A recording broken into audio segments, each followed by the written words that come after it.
मसाजोगचे सरपंच संतोष देशमुख हत्या प्रकरणात दररोज नवनवीन माहिती समोर येते। 9 डिसेंबर रोजी संतोष देशमुख यांचा आरोपींनी अपहरण केलं।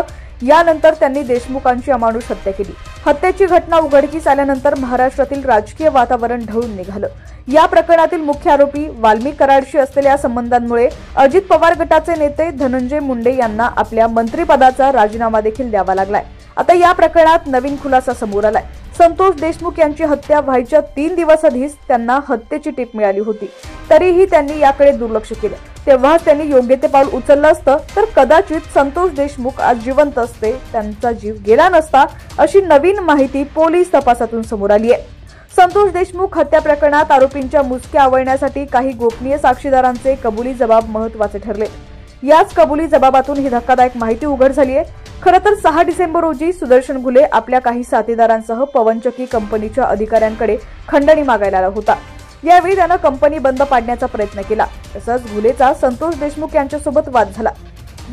याच वादानंतर घुलेनं देशमुखांच्या हत्येचा कट रचला।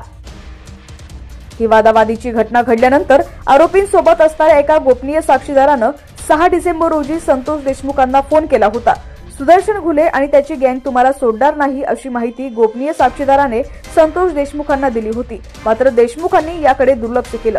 संबंधित गोपनीय साक्षीदारानं जबाबात पोलिसांना सांगितलं की 6 डिसेंबर 2024 रोजी आवादा कंपनीमध्ये झालेल्या मारहाणीनंतर मी संतोष देशमुख यांना फोन करून सांगितलं होतं, तुम्ही सुदर्शन घुले आणि त्यांच्या साथीदारांविरुद्ध गुन्हा दाखल करा, नाहीतर ते तुम्हाला सोडणार नाहीत। वाल्मिक कराडचे सर्व साथीदार नेहमी खंडणी मागतात। या अगोदर मलाही वाल्मिक कराड यांनी धमकी दिली होती, खोट्या गुन्ह्यांमध्ये अडकवलं होतं, अशी टीप मिळूनही संतोष देशमुखांनी यावर कोणतीच ऍक्शन घेतली नाही। त्यांनी सुदर्शन घुलेसह त्याच्या साथीदारांना हलक्यात घेतलं।